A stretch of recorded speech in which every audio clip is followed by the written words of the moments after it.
Howdy folks, it's Matthew, your friendly neighborhood technician, making a second part to the video series working on the Dodge Durango 4.7 liter engine. Now the original job, I'll show you here, was to remove valve covers, which I've done on both sides. I kind of showed you how to do that in the first video, and also remove the harmonic balancer. So that way we could get down in there and replace the front main seal, also known as the timing cover oil seal. So I got to doing those jobs, and I got to breaking things down. And just a little recap. Obviously we removed our valve covers, all the electrical connections for fuel injectors, coil packs, everything. All of that has been removed. Any electrical connection that could get in the way, any wire harness that's been laid over the top of the engine, that's been moved out of the way. Heater hoses and heater lines have been moved out of the way. And actually, let me show you something that wasn't on the video real quick. Okay, I had to use a 5/16 quick disconnect. And that was used here, so that's about the only special tool you'll need for working on the top half when it comes to the valve covers. I had to use that here so I could get the fuel line out of the way. Now, if the only thing I was going to be doing was replacing valve cover gaskets in the front main seal, I would already be in the process of putting this back together because that's all been done. However,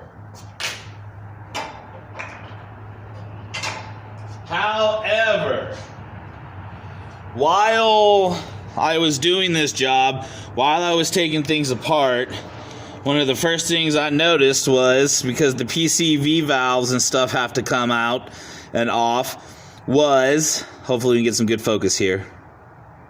Focus. It's not going to want to focus. No worries. Anyways, if you can see that color right there, that's what oil and water looks like when it's mixing. So I noticed it's all caked inside of here too.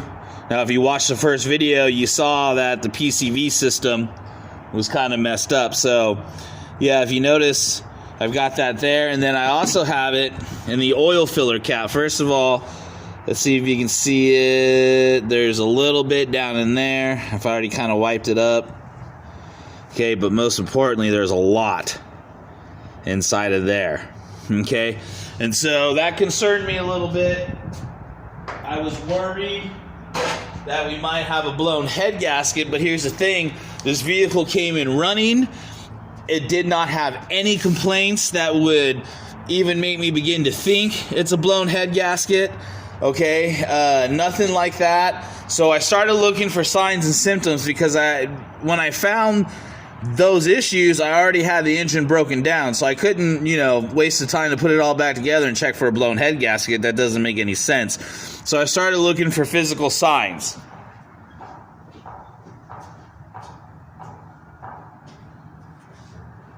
So one of the signs I started looking for was to see if the valve covers were covered in oil coolant concoction mixture. Okay, the valve covers are not covered in it, and neither are the valves. Okay, I don't see it mixing inside of here under the valve cover where our camshafts and lifters and rollers and all that are. So I didn't see any sign of it mixing there. From there, I removed the throttle body, and I did find some signs inside of the intake that it's mixing. Okay, again, on this side, I didn't see any signs that it's mixing, and there's no water and coolant down in the crankcase yet. So whenever you see something like that, and you pull a PCV valve and you see that oil and water are mixing in there, 9.5 times out of 10, so long as you don't have a bunch of junk in your valves, or under the valve covers, or in this part of the engine, or in the crankcase on the end of your oil dipstick, okay? So long as you don't have a bunch of signs like that, 9.5 times out of 10, notice I said 9.5 though, not 10. 9.5 times out of 10, it is because your valve cover gaskets are leaking, and so it is more than likely time to go ahead and service the valve cover gaskets and all that other stuff. So instead of putting this back together today, we are going to move forward with removing our valve cover, servicing those gaskets, servicing the PCV system, and all that other good stuff. So, alrighty folks, so what am I going to continue moving forward with now? In order to get this intake off, what I want to go ahead and do is right here, and I've already done it. Okay, these studs right here, this is where on your Dodge 4.7 this goes, okay? And this is your coil pack. So these go on here, so you're gonna have 10 millimeter bolts, or nuts. You're gonna take those off, and because I send these videos to the owners also, these coil packs, I mean, these are gone. These are just, they're old, they are trashed. I'm surprised they still work, but you know, it is what it is. I might put these back in. Who knows? I'm going to try to talk the owner into replacing them since they're out. And then same with the spark plugs. While I was in there, I just wanted to check the spark plugs. It is definitely time for new spark plugs. Look at that. There's no electrode really left on that spark plug. So anyway, so remove your coil packs. Remove your throttle body. Okay. This stuff just clips out and in. So this clips right back on. You just press it back on. This is your throttle body cable right here. It just wraps around, and when you're messing with that, you'll be able to see how that comes out. So go ahead and remove your coils, get your throttle body, get that out of the way. I'm going to go ahead and get the alternator and the AC compressor out of the way. Now, I'm not going to disconnect the AC compressor from the AC system. If I did that, we'd have to spend a bunch of money and replace the Freon. So I'm not going to do that. I am simply going to take it, unbolt it from its engine brackets, and then I'm basically going to let it sit over here on this side. Okay, so I'll show you what that's going to look like here in just a minute. Okay, starting with the AC compressor. First off, find the electrical connection, follow it. There's your connector. Disconnect it. You'll be good to go there. Down here on the front of your 4.7, you're going to have two 15 millimeter bolts. I've already removed those. And then it looks like on the side here, you're going to have a 13.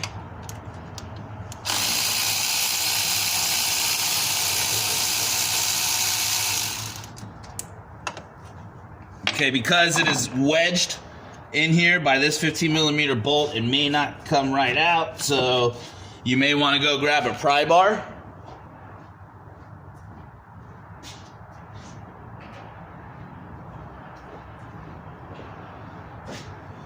Okay, so I got a pry bar here.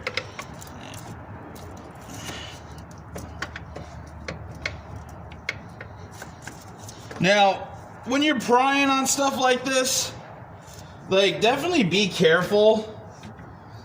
It's not common that you're going to hurt something, but remember, a lot of these brackets nowadays and engines are all aluminum.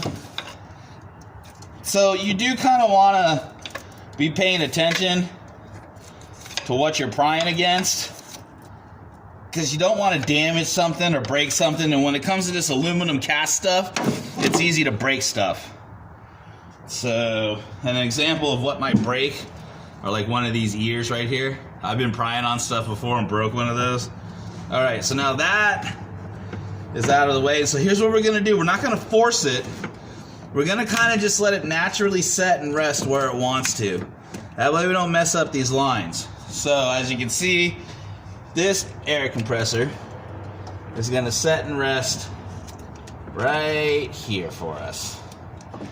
There we go. That's actually nice and out of the way. Now I'm going to go ahead and get my alternator disconnected.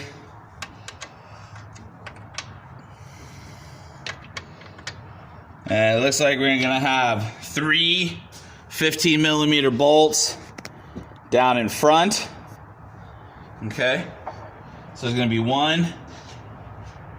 And nope, not three, just two. One of those bolts is a water pump bolt, so just pay attention to that. So we're going to have two 15 millimeters, and it looks like 113 right here.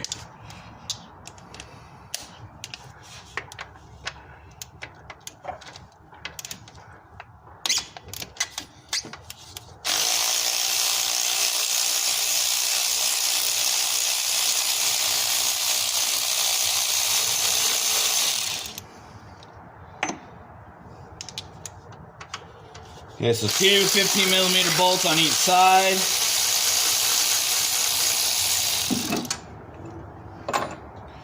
And I'm going to switch to a 13.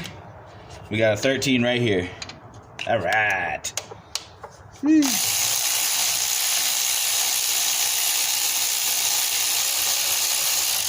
That should do it.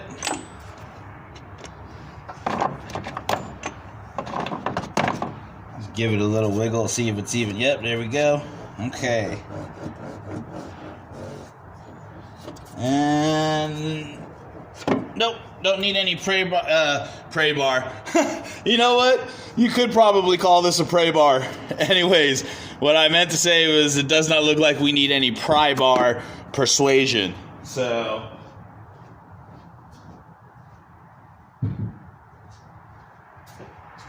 okay, now that I got that alternator out of the way, we got a couple electrical connections here.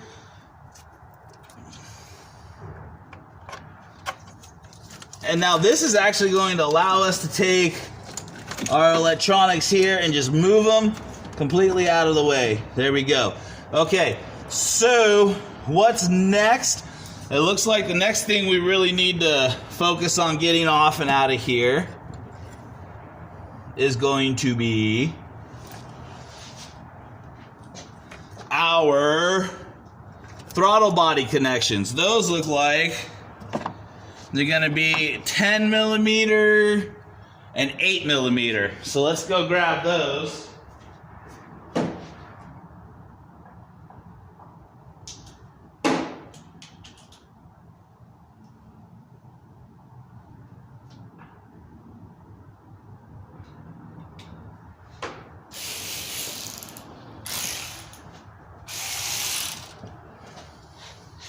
Alright, so let me change the camera here where you guys can see.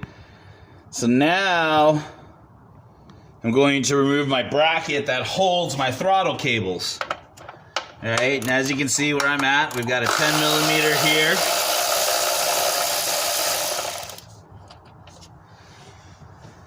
Okay.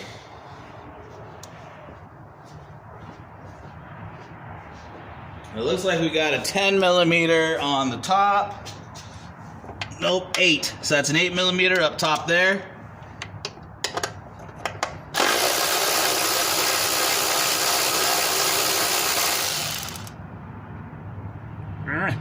Don't want to lose it.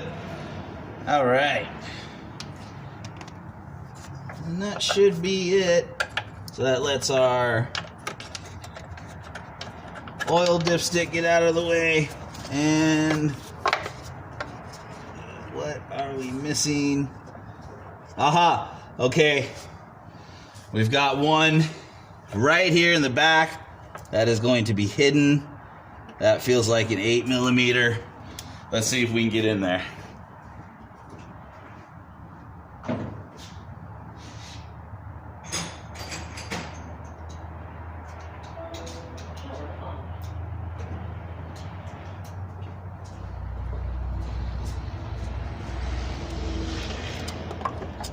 Okay, where are you?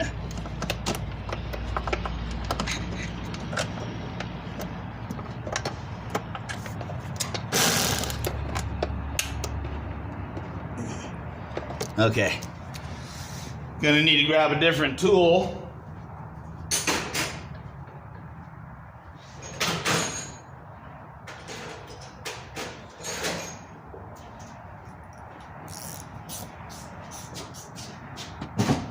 And we're gonna come up over here where we can see just a little bit better. There we go. Okay, so you're gonna have a throttle cable in the way. I don't like that at all. Let's see. That's no fun.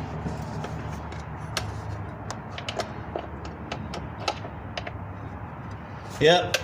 I'm going to show you here in a minute why we're going to take the bracket off. We don't want to remove those throttle cables out of the way.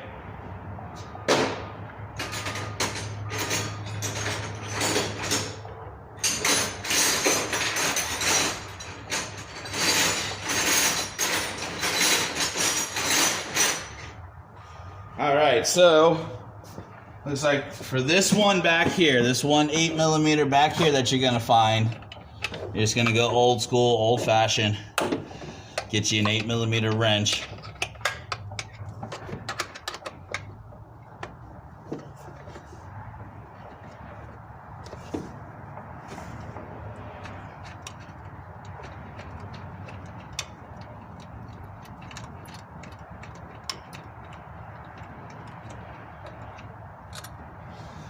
Okay.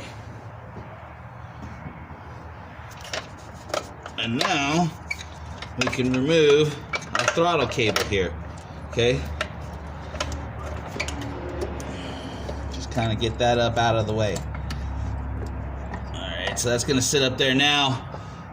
It has these plastic pieces right here that clip into this bracket.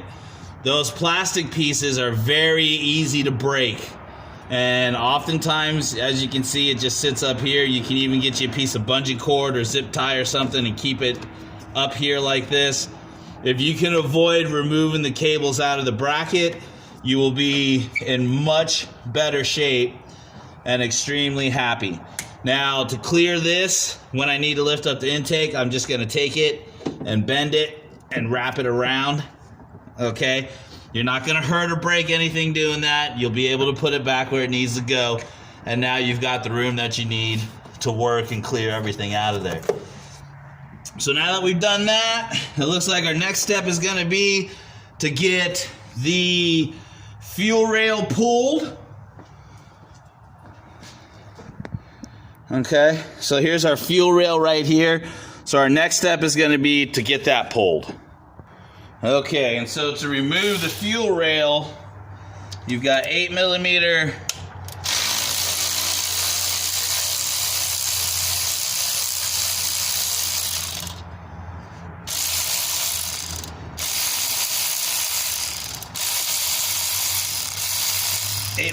bolts.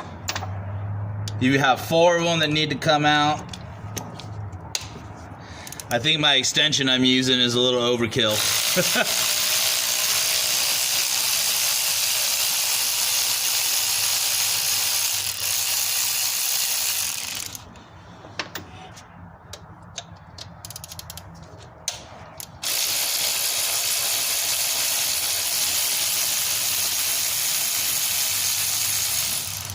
Just a little quick tip, whenever you are doing any type of work concerning your fuel rail and removing it, you absolutely want to make sure you replace your O-rings on your fuel injectors, okay? So I have, for the most part, my career has been all 100% hands-on training.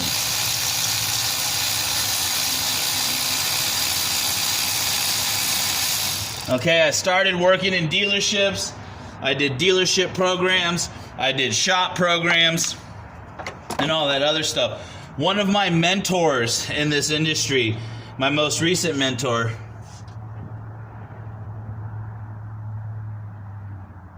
oh wow, I just noticed something. Okay, I'm going to stop with the mentor story and show you something. I just noticed this intake is cracked. Okay. Right here. I don't know how serious that's going to be when I take it apart, but I don't know. We'll see. I may be able to actually fix that with a little bit of Plastaweld. That's pretty crazy. Anyways, okay, so back to the mentor story. Okay, so one of my mentors, especially in the winter time and in the slow time when business was not rocking and rolling, which happens in this industry. There are certain seasons of the year that business just slows down. Anyways, one of the things that he did to keep the money rolling was he became a certified insurance inspector. specifically for fires. So anytime there was a vehicle fire, it was his job to inspect it, figure out where the fire started at, why the fire started it, how the fire started, all that other type of stuff. One of the things he told me was many times, like more times than what probably should have happened, a vehicle would come in with the engine catching on fire. So the engine had caught on fire and it burned the whole vehicle to the ground, and they made an insurance claim.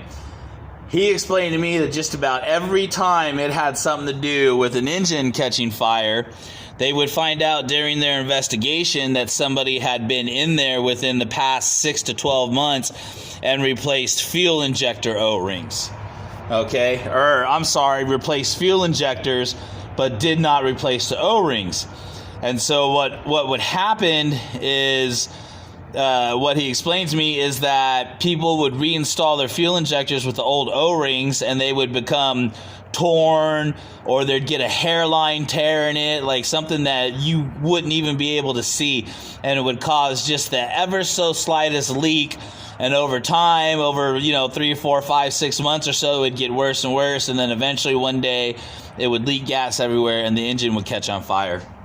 So one of the things my mentor taught me was, I don't care what the customer says, I don't care what anybody says, if you're pulling fuel injectors, you need to replace the O-rings. So one of the things I'm going to do before I pull these fuel injectors is I'm going to put a towel over these valve covers. I may even just slap the valve cover back on real quick. I'm going to blow this engine off and get all the dirt out of the way. Alright, so I got my valve covers laid back down. I'm blowing the engine off. Alright, so now I'm going to pull my fuel injectors. Okay, so as you can see, that just came out. I'm going to put them somewhere safe. These things are nasty, man. Gross. They're just gross. So I'm going to put them somewhere safe and clean, and I'll clean those fuel injectors off.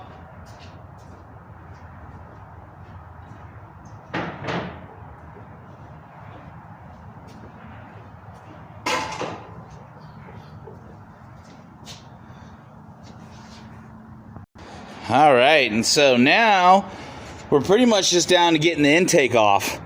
And so it looks like we've got a series of 10 millimeter bolts running on each side. That's what we're going to need to do to get this intake off. So that's going to be in the third part of this video. I don't want to make these videos too long and lose your attention there. So I'm going to go ahead and end this video. And so just to recap, instead of just replacing valve cover gaskets and front main oil seal, because we found oil and water contaminated in the PCV system of this engine, we are going to go ahead and service the intake gaskets as well in hopes of that fixing what we found. So I'm just going to continue forward and posting some videos. Keep watching for like part 2, 3, 4. This will be part 2. Keep watching for part 3 and 4.